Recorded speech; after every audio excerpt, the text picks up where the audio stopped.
हरे कृष्णा। तो आज हमारा टॉपिक है काम, लस्ट, वासना। इससे कैसे बचा जाए। सबको प्राय ये परेशान करते हैं और ये हमारा सबसे बड़ा दुश्मन है। जैसे 6 अनर्थ है हमारे अंदर: काम, क्रोध, लोभ, मोह, मद, माश्चर्य। इसमें से सबका जो बाप है वो है काम। तो इसके बारे में आज हम डिस्कस करेंगे और इससे कैसे बचना है उसका हम उपाय बताएंगे भगवत गीता से। तो ये जो काम है ये 7 साल की उम्र में हमारे अंदर रहता है। 7 साल की उम्र से दबा हुआ रहता है। 7 साल की उम्र, 7 से 14 साल की उम्र तक ये धीरे धीरे बाहर आता है और 14 से 17 या 18 साल की उम्र तक ये पूरी तरह परिपक्व अवस्था में आ जाता है। ये काम का मतलब क्या होता है?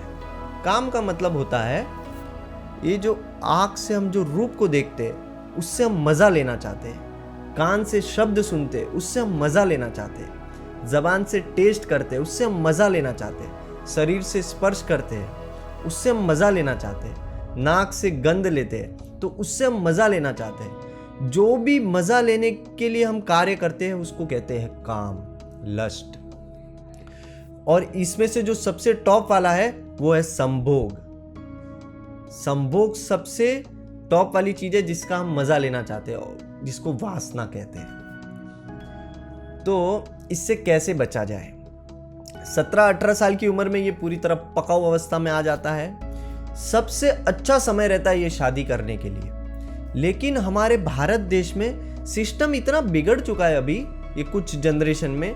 पहले तो जल्दी शादी हो जाती थी लेकिन अभी 30-32 साल की उम्र में हम शादी करते हैं। ये सबसे बड़ा गड़बड़ है हमारा। हाँ, शादी हमको जल्दी कर लेनी चाहिए। हम ऐसा सोचते हैं पहले करियर बनाएंगे फिर शादी करेंगे। अगर हमारा करियर नहीं बनेगा तो क्या हम शादी नहीं करेंगे? करेंगे ना। तो ये बहुत बड़ा गड़बड़ हो गया है हमारे समाज में। हम शादी तो नहीं करते लेकिन इसके बदले हम और बड़ा गड़बड़ कर देते हैं। क्या करते हैं? बॉयफ्रेंड गर्लफ्रेंड के चक्कर में आ जाते हैं। हाँ, रिलेशनशिप, लिविंग रिलेशनशिप है ना, इसमें आ जाते हैं और क्या भोग करते हैं। फिर करियर कहाँ चला जाता है हमारा? ब्रेकअप पैचअप बार बार, है ना। परेशान रहते हैं, दुखी रहते हैं, फ्रस्ट्रेटेड रहते हैं। क्यों ऐसा काम हम करते हैं? और करियर नहीं बनेगा तब तक शादी नहीं करते। बहुत। और ये क्यों प्रॉब्लम है? क्योंकि बॉयफ्रेंड गर्लफ्रेंड के चक्कर में हम मल्टीपल पार्टनर्स चेंज कर देते हैं। जब हम मल्टीपल पार्टनर चेंज कर देते हैं और फिर 30-32 की उम्र में जब हम शादी करते हैं तो क्या हम एक पार्टनर के साथ सुखी रह पाएंगे, संतुष्ट रह पाएंगे? नहीं रह पाते। फिर वो दूसरी जगह मन लगाते हैं। आज देखा जाता है 50 से 60% लोगों का भारत में बाहर अफेयर है शादी के बाद भी है, क्योंकि ये समस्या है। इसको हम सॉल्व करने में नहीं लगते। 20-21 साल की उम्र में अगर हम शादी कर लेते हैं तो हमारी वासना एक साइड से तृप्त होती रहती है और हम करियर में बहुत अच्छे से फोकस कर पाते हैं। और 30 साल की उम्र तक तो हम वासना से बहुत बाहर भी आ जाते हैं। हाँ, क्योंकि वासना जब परिपक्व अवस्था में रहती है तब हमने उसको खाना खिलाया। और जब वो 30-32 साल की उम्र में तो क्या होता है, वासना की एनर्जी डाउन हो जाती है। और जो लोग शादी नहीं करते वो लोग तो और घाटा करते हैं। जो लोग गर्लफ्रेंड बॉयफ्रेंड के चक्कर में भी नहीं फंसते वो लोग और घाटा करते हैं। वो क्या करते हैं? हस्तमैथुन आदि क्रियाओं में, हाँ, मास्टरबेशन में अपने पूरे वीर्य को नष्ट करते हैं। और पूरे टाइम युवाओं के आज देखेंगे तो 2 ही चीज का चिंतन चलता रहता है: भोग कैसे मिलेगा और धन कैसे मिलेगा। सेक्स किधर मिलेगा और धन किधर मिलेगा। यही थिंकिंग चलती रहती है सारे युवाओं की। तो इससे बचने के लिए, और बहुत परेशान रहते हैं हम, बहुत फ्रस्ट्रेट रहते हैं इस वासना को पूर्ति करने में। इससे बचने के लिए भगवान एक उपाय बता रहे हैं। बहुत अचूक उपाय है, बहुत जबरदस्त उपाय।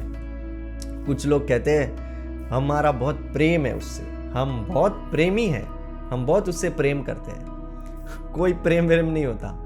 जब तक हम दूसरे के कामना की पूर्ति करते हैं तब तक प्रेम।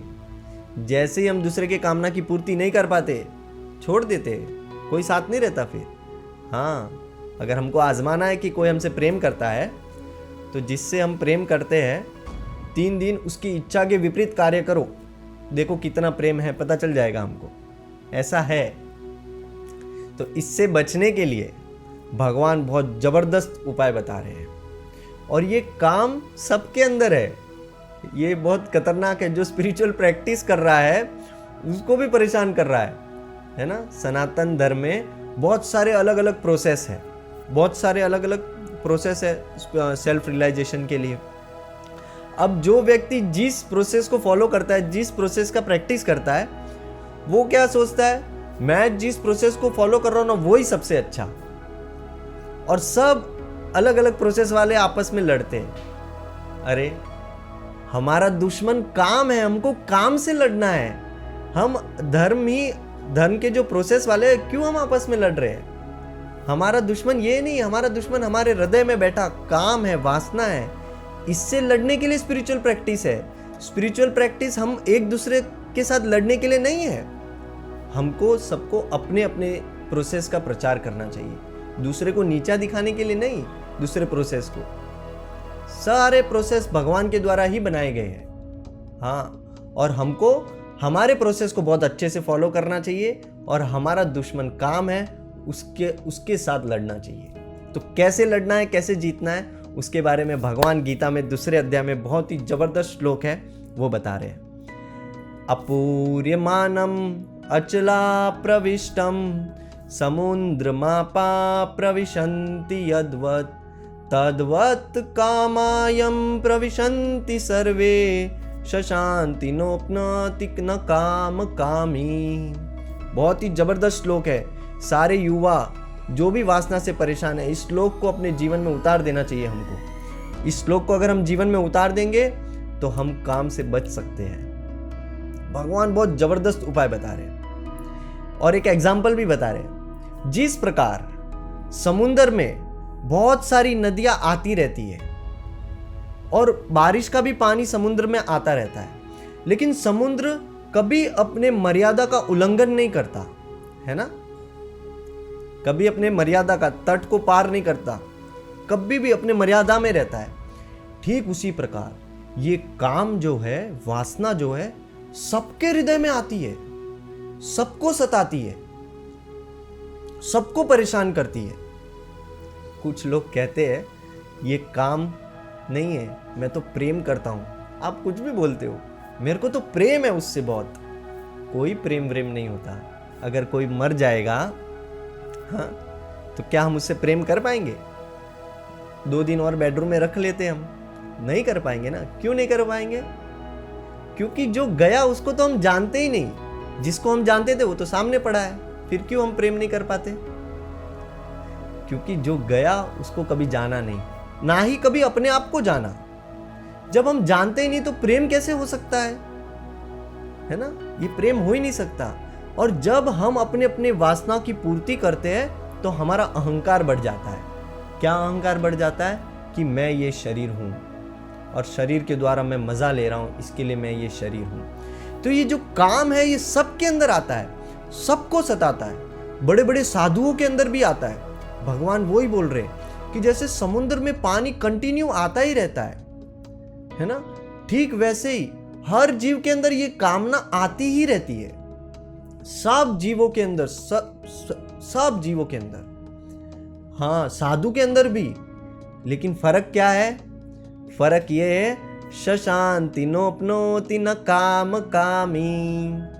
सारे साधुओं के मन में भी कामना आती है, लेकिन सामान्य व्यक्ति उस कामना की बहाव में बह जाता है। हाँ, और साधु उस कामना को समेट लेता है और वो कामी नहीं बनता। कामना तो आएगी, लेकिन हमको कामी नहीं बनना है। वासना हमारे अंदर आएगी, लेकिन उसको ना बोलना है। यही बात भगवान बता रहे हैं। वासना जब जब हमारे अंदर आए, हाँ, और हम ही शक्ति देते हैं उस वासना को, हम ही पावर देते हैं, हम ही ऊर्जा अंदर से देते हैं। उस वासना जब आती है तो हम क्या करते हैं? उसके बारे में चिंतन करने लग जाते हैं। जब हम चिंतन करते हैं तो हम ही उसको शक्ति दे रहे हैं, और तब वो बहुत पावरफुल हो जाती है वासना। ये वासना हमको प्रेजेंट में रहने नहीं देती, फ्यूचर में जाती है, और सोचते हम कि आगे हमको सुख मिलने वाला है। हाँ, ये वासना हमको कभी सुखी नहीं होने देती है, और हम परेशान रहते हैं इस वासना से। सबको आती है। तो हमको क्या करना चाहिए, इसको पावर देना नहीं चाहिए हमारे हृदय से। जब हम इसको, जैसे थॉट आता है, थॉट आया नेचुरल है, क्योंकि हमारा जन्म काम से ही हुआ है, वासना से ही हुआ है, तो वासना आना बहुत ही नेचुरल है, बहुत ही। इससे नफरत नहीं करनी चाहिए, इसका सोल्यूशन ढूंढना चाहिए। जैसे ही काम आया तो उससे आया तो उसको ना बोलना चाहिए। जब हम एक बार इसको ना बोलेंगे, सारे युवाओं के लिए बहुत अच्छा मैसेज है ये, जैसे ही हम एक बार इसको ना बोलेंगे तो दूसरी बार ना बोलने की शक्ति हमारी बढ़ जाएगी, तब हमको ये परेशान नहीं कर पाएगी। दूसरी बार ना बोलेंगे तो तीसरी बार और ज्यादा शक्ति होगी। तो ऐसे धीरे धीरे ये कम हो जाएगी, एकदम कम हो जाएगी वासना, एकदम कम। लेकिन ये हमारे अंदर संस्कार रूप में रहेगी अंदर। जब तक हमको सेल्फ रियलाइजेशन नहीं हो जाता तब तक ये वासना रहेगी। आत्म साक्षात्कार या भगवत साक्षात्कार नहीं हो जाता, ये वासना सूक्ष्म रूप में रहती है, ना बोलने से भी। ये तो कभी भी हम भटक सकते हैं, लेकिन इसको क्या करना है, हमको ना ही बोलते जाना है। हाँ, जब इसको ना बोलते जाएंगे तो इसकी शक्ति कम हो जाएगी। जैसे ही थॉट आया वैसे ही भगवान का नाम ले लिया, हरे कृष्णा हरे कृष्णा। उस थॉट में मजा नहीं लेना है। साधु वही काम करता है, सारे विचारों को ही नष्ट कर देता है। जैसे ही आता है वो ध्यान, भगवान के ध्यान में लग जाता है। इसके लिए क्या होता है, अपूर्यमानम। जैसे ही वो भगवान का चिंतन करता है, भगवान का ध्यान लगाता है, तो उसको आनंद मिलता है और वो पूरी तरह अपने अंदर ही अपने अंदर ही आनंद लेता है। तो जो व्यक्ति अपने अंदर आनंद लेता है उसको फिर वासना से आनंद नहीं चाहिए। हाँ, उसको बहुत आनंदित रहता है, फिर उसको वासना से आनंद नहीं चाहिए। लेकिन जो व्यक्ति अपने अंदर भगवान की भक्ति प्रॉपर नहीं करता, हाँ, या अपने स्पिरिचुअल प्रोसेस को बराबर फॉलो नहीं करता, तो उसके पास वो शक्ति नहीं होती कि वो वासना को ना बोल पाए। अगर हम वासना को ना बोलना चाहते हैं तो हमारा जो स्पिरिचुअल प्रोसेस है उसको बहुत अच्छे से फॉलो करें, ताकि स्पिरिचुअल प्रैक्टिस में हमको टेस्ट आए, आनंद आए और हम इस वीर्य नाश की शक्ति से बच पाए। और जो इस वासना की पूर्ति कर लेता है उसके हृदय से शांति चली जाती है, वो कभी शांत नहीं हो पाता। लेकिन जो इस वासना की पूर्ति को ना बोलता है, हाँ, वासना को, कामना को ना बोलता है, उसके हृदय में शांति, आनंद रहता है, वो प्रसन्न रहता है हमेशा, शरीर में शक्ति, तेज, आंखों में तेज रहता है।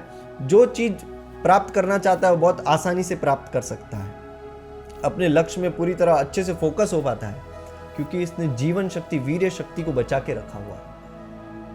हाँ, तो और शांति, लोग सोचते हैं कि कामना आ रही है, ये वासना बहुत सता रही है हमको, इसकी पूर्ति करो, हमको शांति मिल जाएगी। वासना की पूर्ति करने से हमको शांति नहीं मिलती, वासना को ना बोलने से हमको शांति मिलती है।